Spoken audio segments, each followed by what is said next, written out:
Hello and welcome to ET Insight, where we get you a 360-degree view of the big picture in business and economy. I am Sridhar Ramakrishnan, and here's what we have for you on the show today. Finding a home that costs 3 to 15 lakh rupees in major cities is no longer a dream. We'll tell you what's on offer and where. So just are developers providing these cheap homes, and is this a viable business model? And is this the magic formula to reduce India's urban housing shortage of 22 million homes by 2012?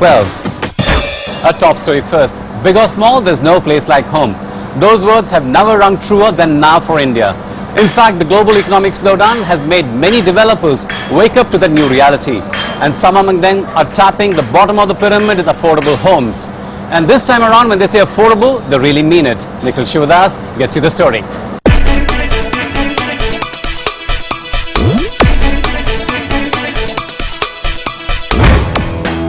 Hunting for an affordable house has never been an easy task, especially for 40-year-old Taranath, who draws a monthly salary of 25,000 rupees and has been scouting for a home for over 5 years. But now it seems like his prayers have finally been answered. ये जो complex जो है एक reputed builder का है, तो इसलिए मैं सोचा कि उधर एक बार जाके देख लो. देखने के बाद मुझे इतना अच्छा लगा कि पूरा बस फैसिलिटी है और उधर से फास्ट ट्रेन, स्लो ट्रेन, सबका ट्रेन का भी फैसिलिटी है. वो सबसे सोच ले कि यही मेरे लिए बेस्ट ऑफर है करके. It's worth it, and that's why most such projects see 100% bookings even before construction is completed. Typically, an affordable project is a no-frills project situated on the periphery of large cities and is a self-contained township with a school, hospital and other basic infrastructure like roads and railways that link it to a large city. Each project has between 200 to 2000 units, and each unit is about 200 to 600 square feet in size. The issue is at price points where you can dramatically increase the size of the market, to use a C.K. Prahalad's expression, base of the pyramid, where you can make the market, millions of consumers, not just a few tens of thousands, if you can get the price point down without compromising on the quality. That's really the trick here. The thumb rule is that a person can buy a house up to about 40 times his monthly income, more or less. That is the logic. So if somebody is earning 12,000 rupees a month, he can afford a home of about, say, 5 lakhs, 5.5 lakhs. That's basically what he can afford. He cannot afford a home of 20 lakhs, certainly not. And these people get left out of the urge or the race to own a home. So just how many people have been left out so far? According to KPMG, 7 major cities in India require about 2.1 million homes for the low and middle income categories.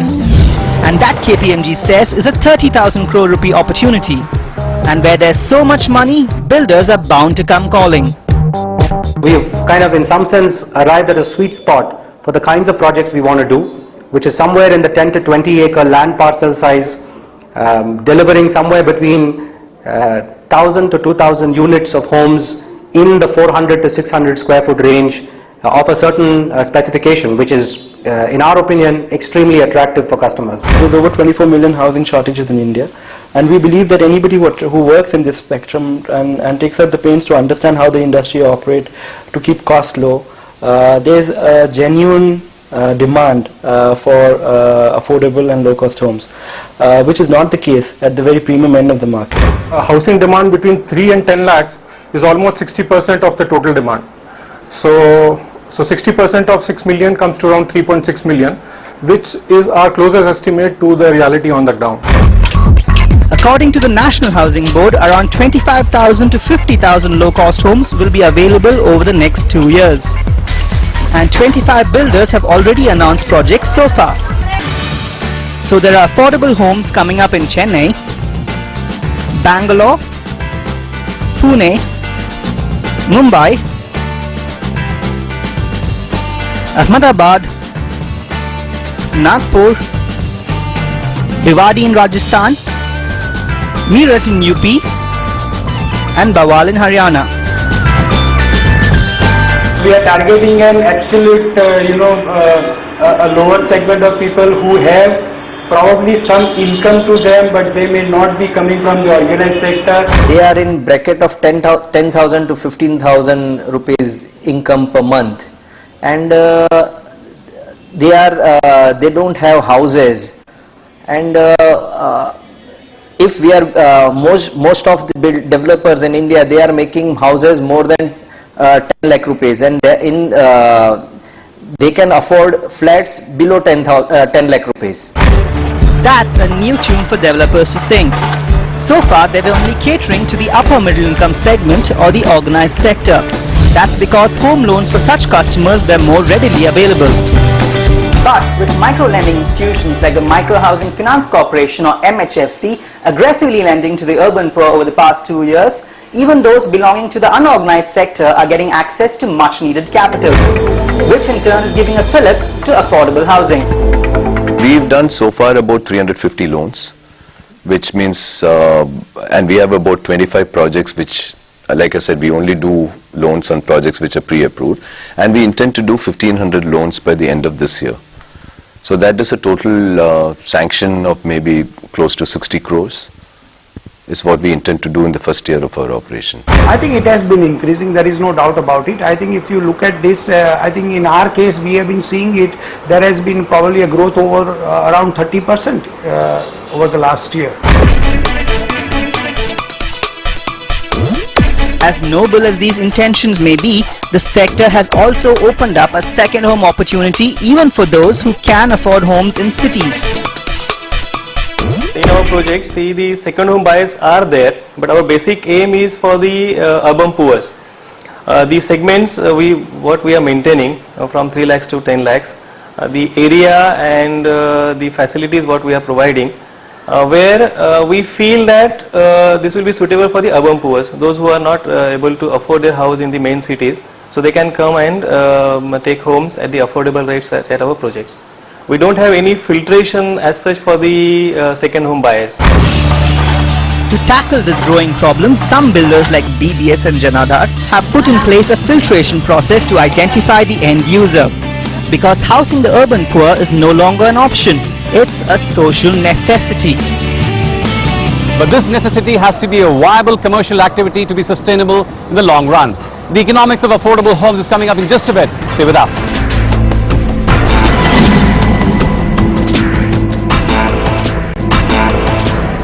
Welcome back, you're watching ED Inside. Okay, so the dream of owning an affordable house is coming true for thousands of Indians. In fact, at last count, there were more than 50,000 affordable homes under construction. But the question is, how are developers able to afford such low-priced houses? And is their business model viable at all? Asha Gopalakrishnan has the answers. This may not be everyone's idea of the perfect home, but it's a dream come true for 35-year-old Lakshmi Narayan, who for the past 5 years has been looking to buy a house ranging between 12 and 15 lakh rupees.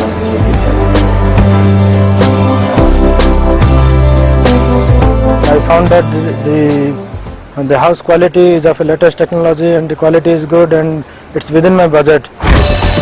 The question though is, how are realtors offering such low prices at a time when land prices are sky high? A look at the business model reveals more. Typically, such homes are 235 to 400 square feet big and are made in low-rise buildings of 5 to 7 floors. They are located in the periphery of large cities to minimize land costs. You are forced to go out of the city or on the suburbs to provide this affordable housing, where you need to get the land less than about 100 rupees a square feet or 150 rupees a square feet FSI cost to provide this affordable housing. Otherwise, it becomes unaffordable for the developer.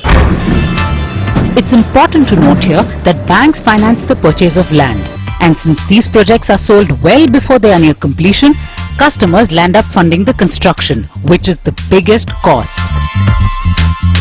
That's in sharp contrast to premium or luxury homes, where builders deliberately develop land in parcels so that the next lot of apartments can be sold at a higher cost and so on. The difference in approach is because affordable housing is a high volume, low margin business. The average margins here are about 20 to 25% versus 50% for luxury apartments. But the project turnaround time is substantially lower at 1 or 2 years. Time is a key factor here because delays mean substantially higher costs. In our business, interest is a big element of the embedded cost. So, delaying a project by 1 year takes the cost up by at least 6-7%. Is that what you want to do? And instead of a flat going at 5 lakhs, it will go at 5,35,000 or 5,50,000. Is that what you want to do to the end customer? I mean, the idea that delay has no cost is absurd. Delay has a major cost, not just interest cost, but much more than that. We are looking at the contractual arrangements which can reduce cost. For example, we mobilize a certain amount of money upfront to ensure that the cement, the variations in critical things like production of bricks or delivery of cement or steel, those prices when they vary, they don't hit us.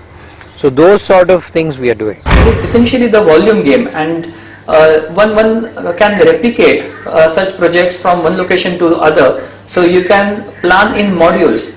Your architectural design could be one module which can be easily replicable. You can have, say, ground plus 3 walk-up apartments as a module which you can replicate fairly fast in different locations. To reduce the time taken to construct, realtors are innovating. For example, some realtors such as VBHC are using prefabricated HardieFlex fiber cement boards or shells or molds, prefabricated walling or partitioning galvanized steel, and fiber cement that serve as finished wall surface. Let's say that you have things like a frame and pour the concrete between 2 frames, so that the wall is the one that supports the entire structure, okay, and as a consequence of which you cut across quite a few steps like the bricklaying, the plastering, things like that. Now this allows you to construct a slab which conventionally, in the conventional technology, will take anywhere between 14 to 20 days. You are able to complete it within 5 to 7 days. If we talk of pure square feet to square feet cost, typically these solutions would be a little more expensive. They would probably be expensive by the tune of 20-odd%. But what they often result into is a lighter structure of the building itself. So you save cost in the superstructure. That's one side of the story. On the other side, you have problems throughout the value chain. From housing companies being unable to verify the record of borrowers, to poor infrastructure, to bureaucracy. The people that we are talking about, they don't have enough documentation to get into this buying a house. Typically, a housing project needs approvals from 17 different authorities. These approvals move door to door in each organization, and it can take up to a year to get all clearances. What you require is deep control but a regulated environment. Government is mixing regulation with control, and that's where it is not sorting out the regulations required for this low-cost housing. Globally, realtors get into joint ventures with local authorities for keeping projects on track. Indian realtors are now looking to do something similar. Many of them are opting for PPPs or public-private partnerships or cross-subsidizing low-cost projects with commercial, luxury and premium ones. To be fair, affordable housing is still quite nascent and barely 2 years old. But it's a segment that is growing at a scorching pace. As more projects come up, there will be more efficiency in the system. And who knows, this might just be the winning idea to address India's big urban housing shortage. Indeed it could. Ashish Karamchandani of Monitor Inclusive Markets joins us after the short break to discuss that and more. We'll be right back. Don't go away.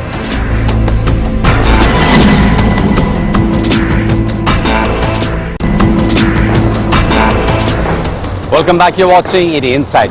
Can social benefit schemes be economically viable too? Sure they can. In fact, it's with that conviction that some